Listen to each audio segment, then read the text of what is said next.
Good afternoon and welcome. My name is Yanga Fadana. Today we are at the second Men Engage Africa SRHR Symposium, and we've got an exciting segment where we have partners from across Africa who will be sharing with us their experiences in implementing SRHR through storytelling. Without further ado, I'd like to welcome my colleague Dumi to come onto the podium and share with us their experiences, best practices from Botswana. Thank you.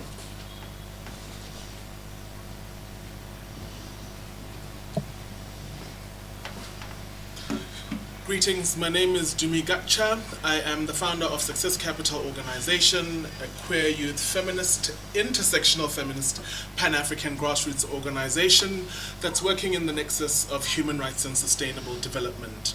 Our work, as showcased, not only includes commemorations that allow us to review and reflect some of our achievements, but also illuminate some of the inequities that exist within the context of gender, climate, and queer justice work.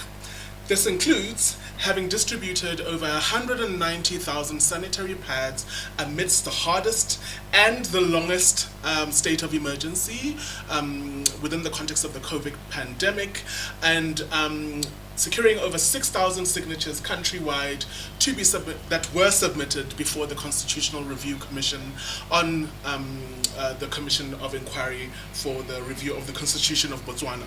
And then secondly, also influencing the Ministry of Finance's decision to remove tax on sanitary pads. One other element has been advancing bodily autonomy and integrity, essentially unpacking different elements of SRHR in communities, ensuring that underserved and often invisible elements of our communities are actually addressed. So, for example, individuals with variant sex characteristics, those who are sexual and gender minorities, as well as those who are ethnic minorities. And so ensuring that there's an intersectional approach to understanding intimate partner violence, menstrual health, and the need to ensure that there's some element of dignity in comprehensive sex education for young people today. Another element of our work is in ensuring that we're able to advance and link SRHR to universal health coverage, integrated public PHC, public, oh my goodness, I forgot the term, yes, PHC, and then more broadly with accountability mechanisms inclusive of the Universal Periodic Review, APRM for the African Peer Review Mechanism, and the African Commission on Human and People's Rights. Next slide, please.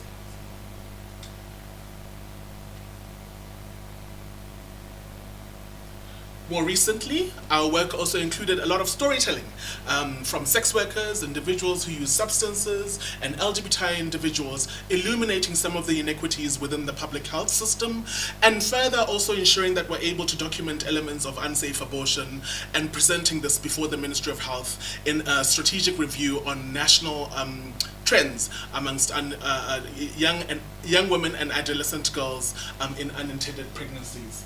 And more recently, we've established and curated a community of practice with different media houses, given the increase in reporting of gender-based violence across the country, and more importantly, illuminating some of the issues on variant forms of violence. And so a lot of this is essentially focusing on harmful gender norms, what media reporting looks like in the context of sharing some of the stories that victims and survivors of different forms of violence endure, and more prominently creating some of those linkages within the context of strengthening bodily autonomy and integrity.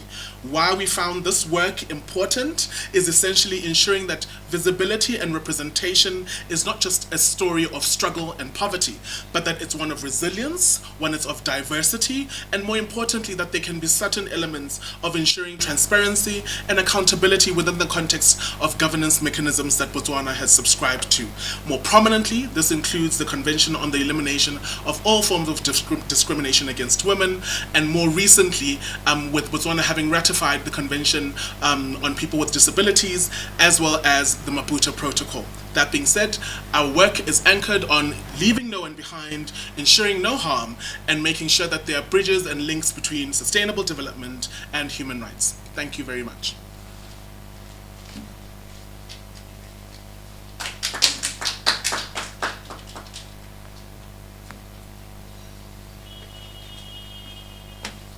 Thank you very much, Dumi. It's so interesting to hear about the work that is being done in Botswana, and to see how, inclusive you are in leaving no one behind. I'd like to call upon Marianne to share with us what they're doing in Nigeria.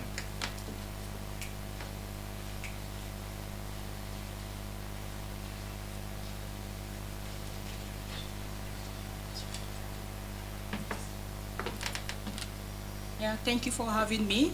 My name is Marianne Obiaboso. I'm the founder and the executive director of the Initiative for Women and Girls' Rights Advancement, IWOGRA. IWOGRA is a non-governmental organization that is based in Abuja, Nigeria. And our work focuses mainly on addressing issues around gender-based violence and making sure that women and girls have access to information and services on their sexual and reproductive health and rights. In the last 3 years, IWOGRA has been implementing a series of projects. And one of the projects we implemented is the one that focuses on addressing the various forms of violence that girls and young women experience, most especially in rural communities. Without much ado, we all know that violence against women and girls is an issue that affects many young women in rural communities. And this was what led to the implementation of a project titled Strengthening the Capacities of Young Women and Girls to Address Violence Against Women and Girls in 3 rural communities in Abuja. But for this very purpose, I'll be speaking about the implementation of the project in one community, Duse Alaji in Abuja. This was funded by ActionAid Nigeria. Permit me to give credit to the funders of this project, ActionAid Nigeria and Ford Foundation. They supported the implementation of these 3 years projects, through which we addressed issues around sexual violence and exploitation of girls and young women in Duse Alaji community. During mapping, we discovered that in this community, young girls within the ages of 12 to 25 experience sexual exploitation.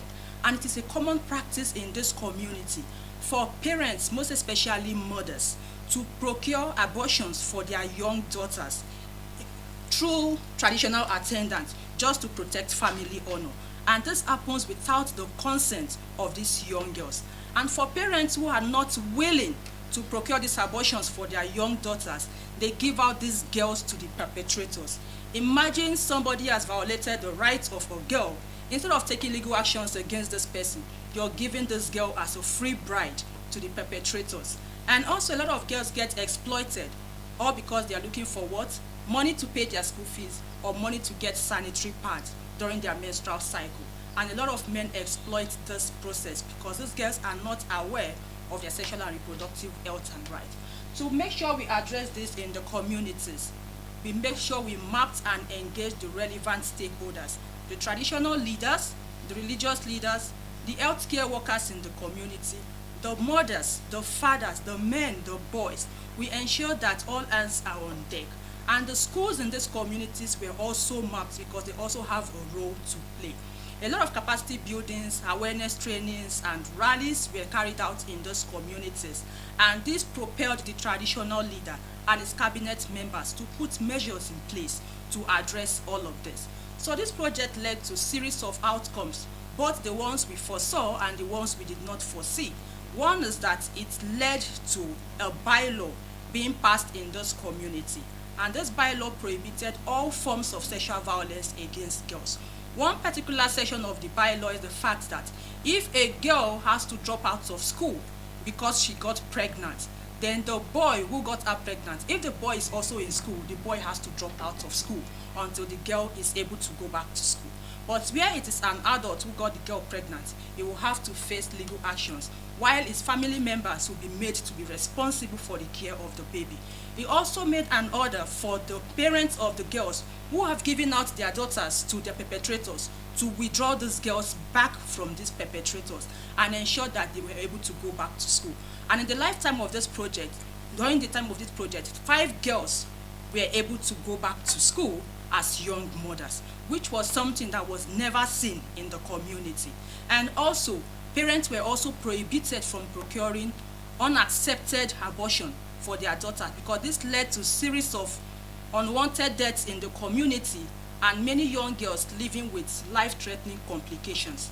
And also for one of the schools, St. Katrina Academy in this community, the school saw the need to include sexuality education into the school program. and a school club was also set up, and the school club is called the End Violence Against Girls School Club.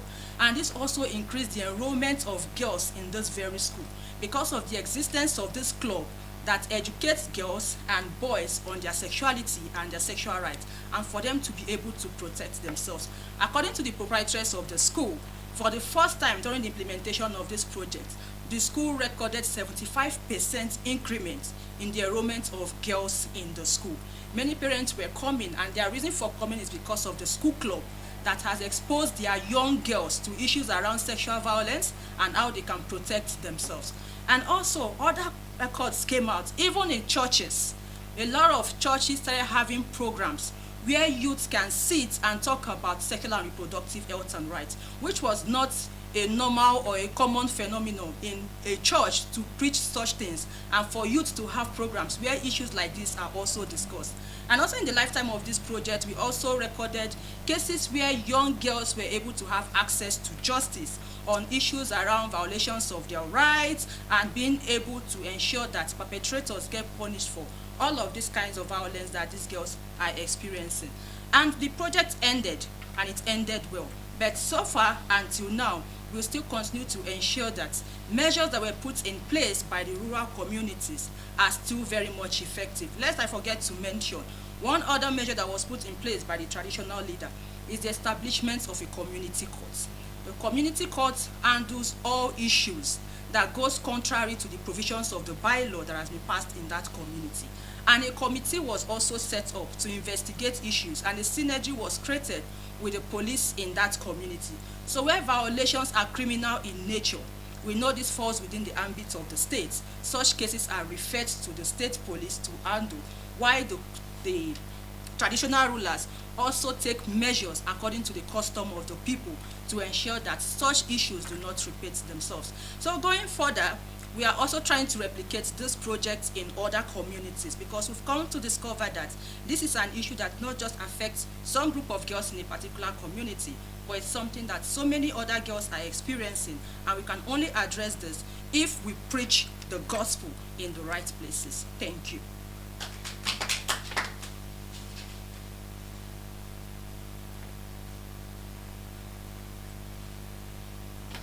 Thank you very much, Mary. And it's said that a journey of 1,000 miles begins with a single step. And it's interesting to see how, the impact that is gained in one community can be scaled up and to ensure sustainability. I'd like to call upon Millie to share with us experiences from Uganda.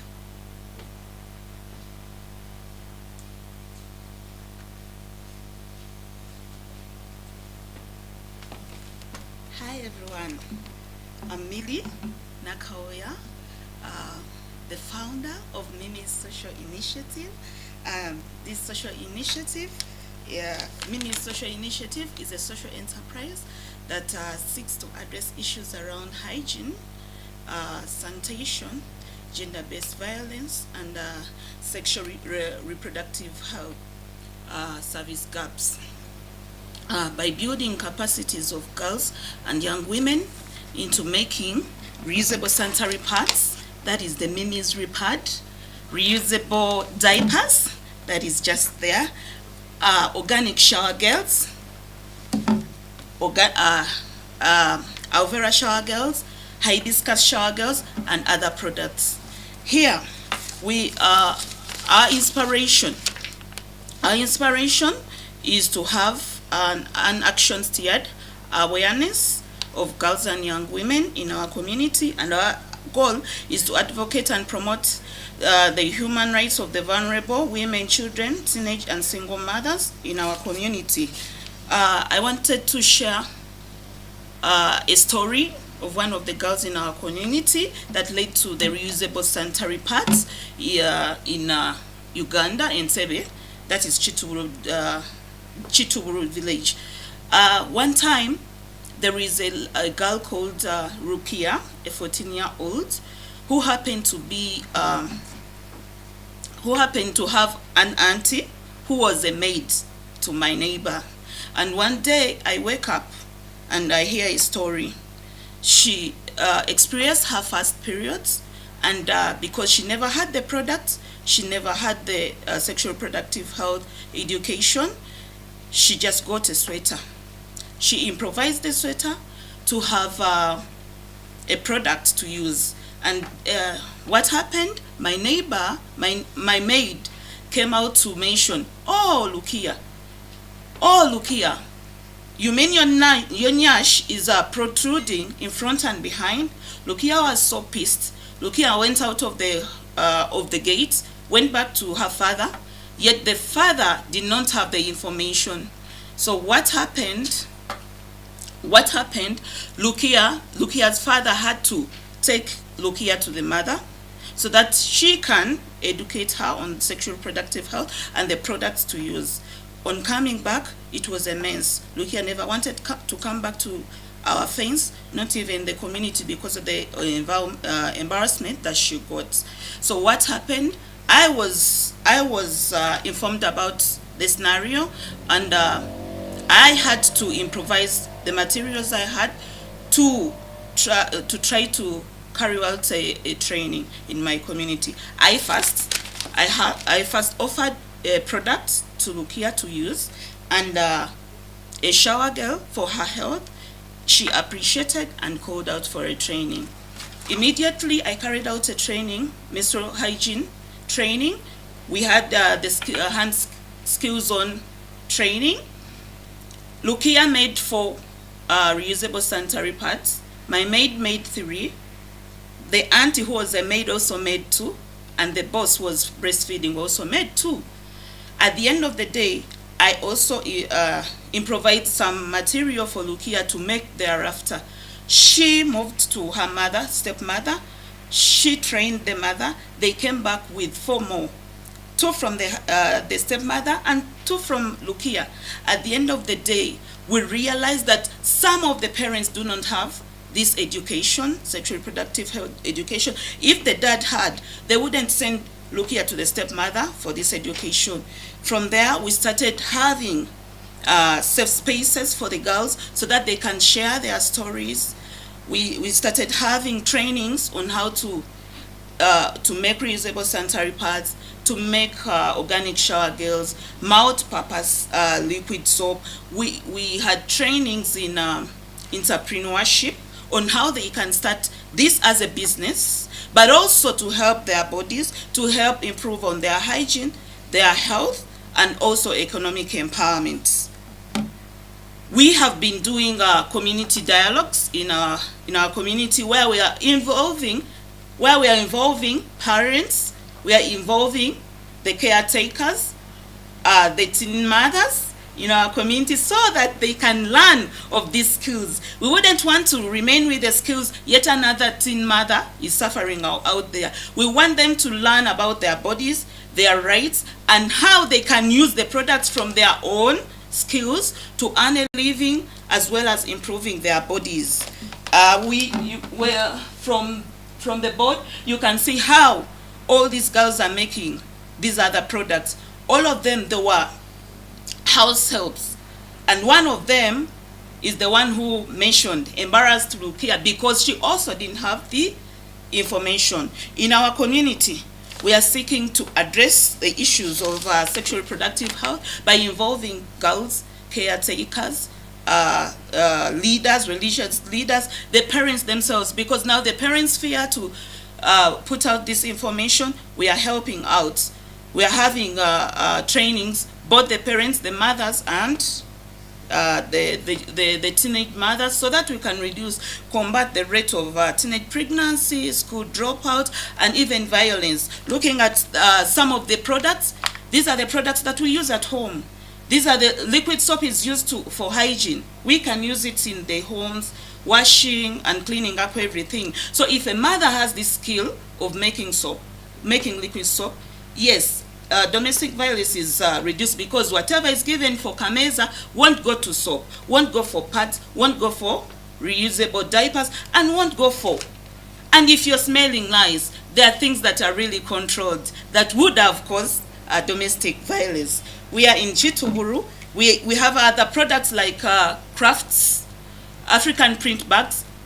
As you're having your products, oh, They also make moringa, herbal jelly, moringa, and turmeric, and then turmeric butter. Imagine you have your jelly, you have your shower gel, you have your pad and your reusable diaper, you have your earrings, you have your African print bags. What do you really need? You sell them, but you also use them to have an elegant life and to also improve on your financial muscles. Hence, financial independence to young girls, teen mothers, and the whole community. When you buy a product, you're supporting a teen mother. Thank you.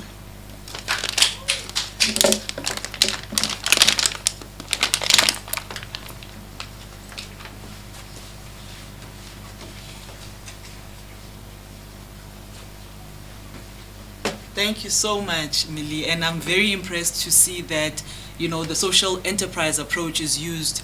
It also assists in terms of reducing the dependency on donor funding.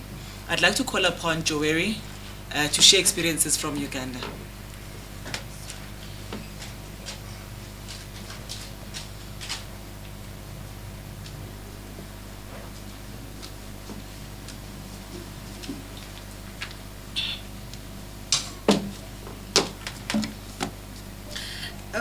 Thank you so much for this opportunity to be able to share some of the best practices and experiences that we are having from our country at the Men Engage Symposium. So, as I've been introduced, my name is Joeri Namulondo. I work with a local organization called Health Solutions Ventures in Uganda, and our approach is increasing access to sexual reproductive health and general medical services through digitalization. So we have a mobile application that's called the AfroDoctor app, where we are trying to bridge this gap in terms of accessibility. But for purposes of this, I'm going to focus much on the sexual reproductive health component of our programming. So as an organization, we did a baseline study in Kampala, because that's where we operate mostly. We did a baseline study to identify some of the key pressing SRHR issues that affect our young people and adolescents. Specifically, our focus was on young women and also persons with disabilities, because we needed to understand the gaps in terms of uptake, access, and utilization, because those components are key, because someone might be able to access services but they are not able to utilize them. So we needed to do a situation analysis to then have to inform interventions that are evidence-based.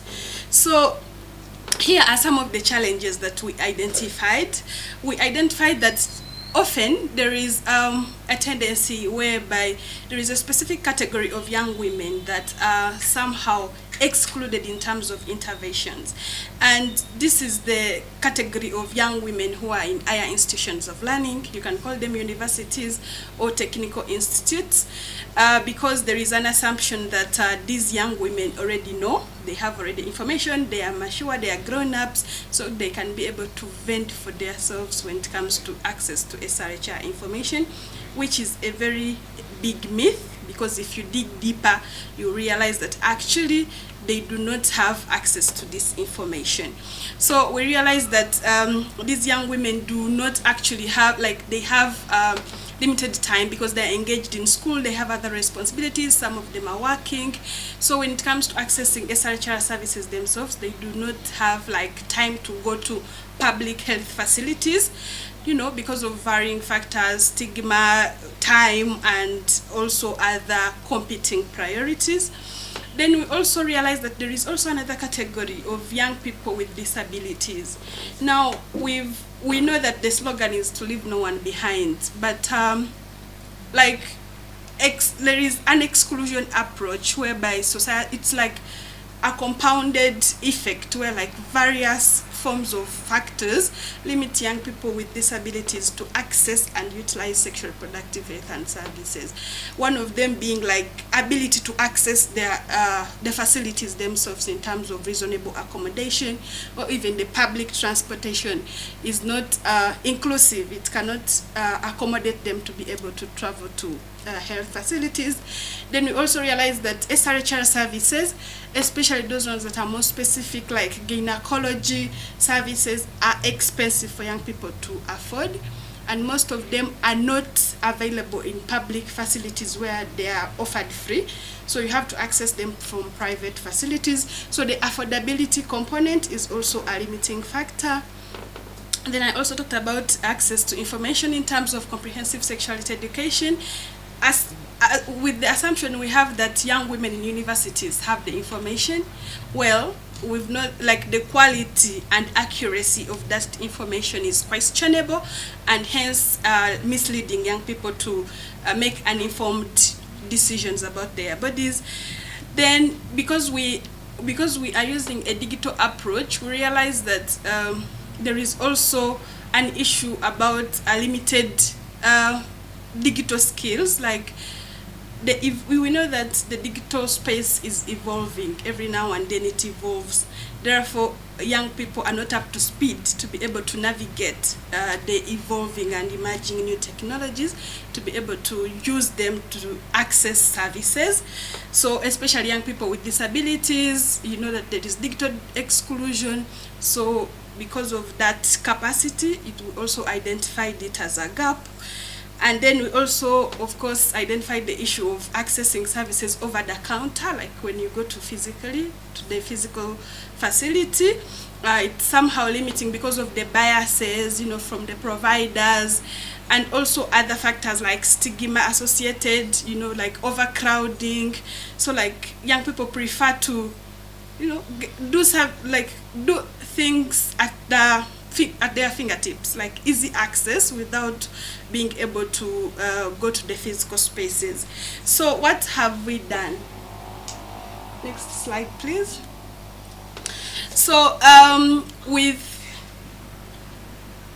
it's down. Just scroll down on the same.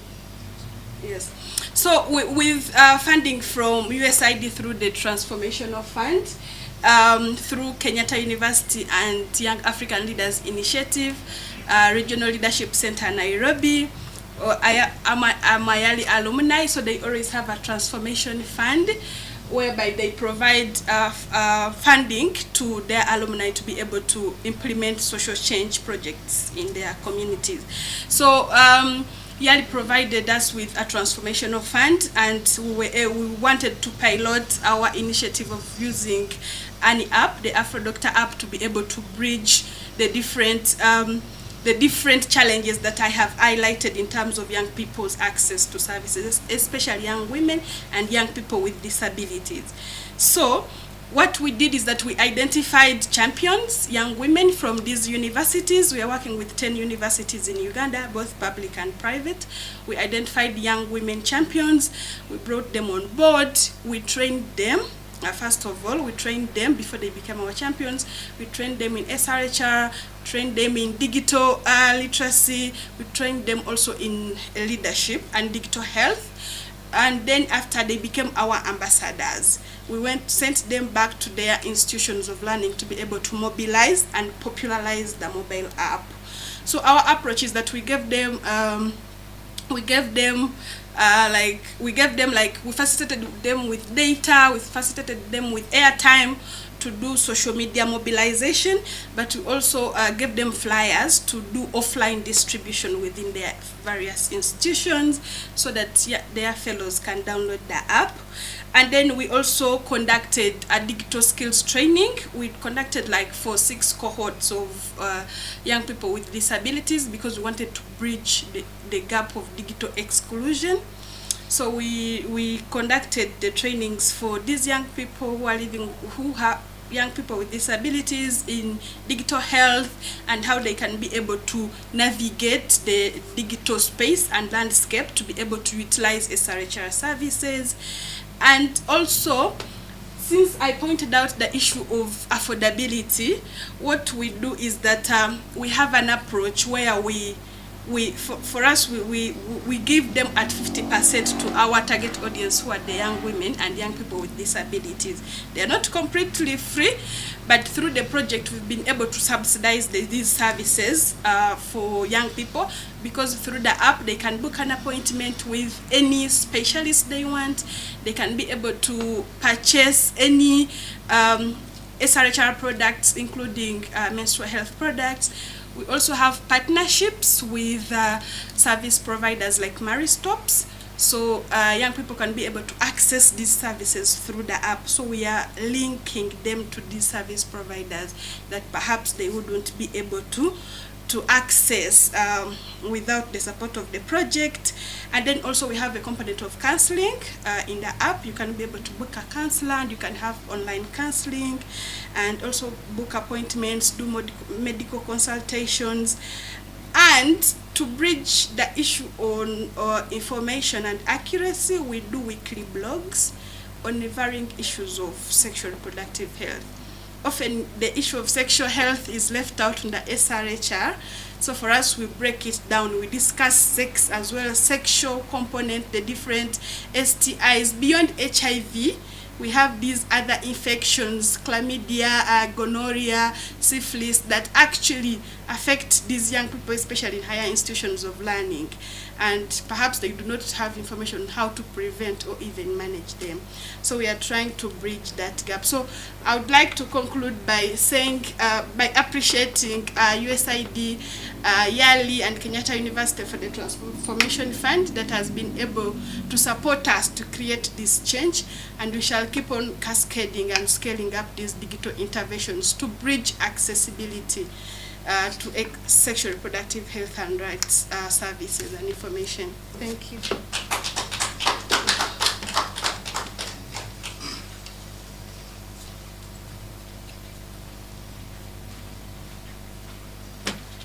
Thank you so much, Joeri. I love to see the linkage between digital technology as well as SRHR. I think that's where the future is, because we live in a very digital world. Gift, I'd like to welcome Gift from the Kingdom of Eswatini to share with us their promising practices.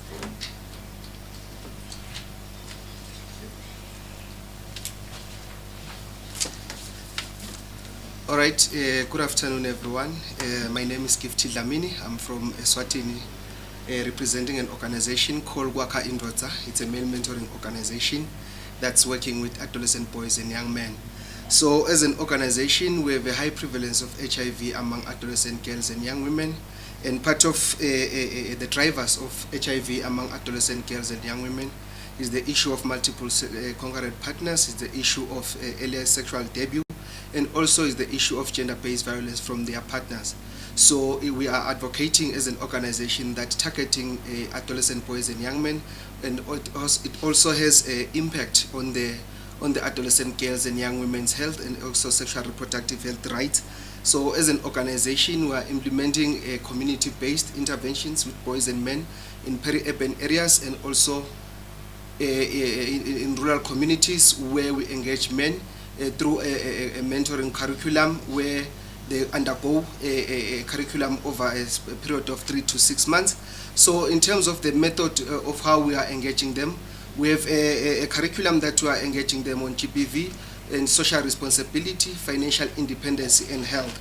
And then also we provide sexual reproductive health services for adolescent boys and young men on site, so that we ensure that after educating them and also informing them about their SRH rights as well, we are able to link them to health services within their safe spaces.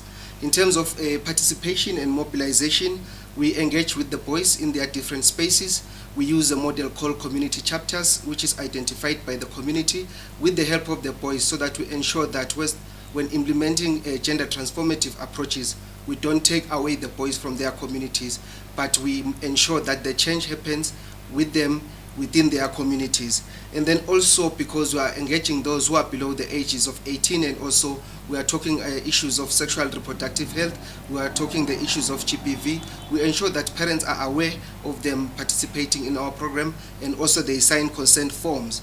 And then in terms of mentoring, as I mentioned earlier, the program, the participants, the young boys in our programming, we refer to them in Siswati as emajaha. They undergo the curriculum and also the mentoring through a period of 3 months to 4 months, where they attend during a school closure, during weekends, and also they visit the chapter on ad hoc basis to just hang out with their fellow young men. And also upon recruitment, after we recruit them from their different spaces, we use a tool which we call a pre-test, so that we also measure their level of knowledge on HIV prevention, on STI and other SRHR issues, and then also the issues of gender and GBV awareness. And then also once they complete the session, we also again conduct a session where they complete a post-test, and then we have analysis from our programming.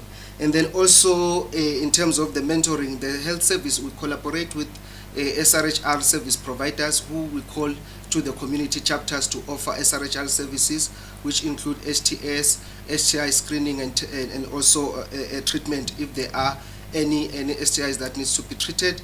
And we also offer mental health services to these adolescent boys and young men, since some of them they are also having mental health issues.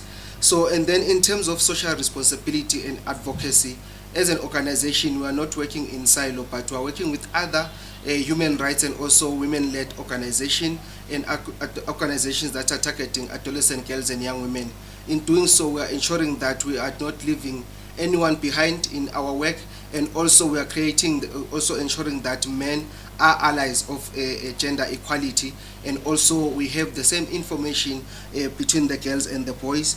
And then also we do social responsibility activities to ensure that the men, they can be able to showcase what they learned, and also to demonstrate the positive attitude in the community, and also the transformation. And then in terms of the results from these programs, we are seeing an increase and also in knowledge of SRHR, and also the shift in terms of gender attitude. So we, from our pre-test, we are using a tool, the GEM scale, so that we can see in terms of their attitude before they attend our sessions, and then the changes after. And then also in terms of SRHR service uptake, we are seeing an increase in the SRH services uptake when the services are offered at their convenience in the chapters, and also when the mobile clinic or a mobile tent is being brought closer to them in their communities. In terms of the lesson learned, so we have seen that creating the safe space for adolescent boys and young men in their communities, it is helping, because they are able to open up about their issues, they are able to access health services, and also we are able to collaborate with other partners.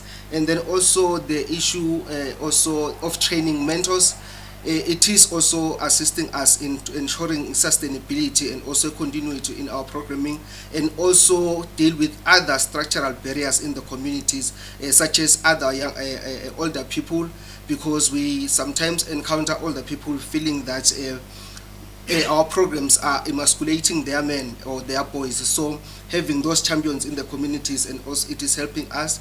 And then another lesson learned is around the partnership with the women organization, and also those who are targeting adolescent girls and young women, because in that way we are ensuring that as we are mentoring men, but we are also aligning to the gender equality programming nationally and internationally. We don't find ourselves appearing that it's a men movement against a women movement. In conclusion, we have seen that having these spaces and having men participating in these spaces within their convenience in their communities, it is bringing out a positive change in terms of their mental health, in terms of their sexual reproductive health and rights and services uptake, and also the change in attitudes towards gender issues, and also supporting adolescent girls and young women in the communities. And also it has it's shown an improve in young men taking up responsibilities that usually they have been seen or assumed as roles for adolescent girls and young women. So as an organization in the country, we also do advocacy, which is now involves the entire nation, where we are facilitating campaign with men, and also then they transition to be part of programs such as the male engagement in caregiving, where now, after learning about gender norms and toxic masculinities, we now see them in practice of what we have taught them, and also results of our mentoring. Thank you so much. That's it for Wake Indvodza from Eswatini. Thank you.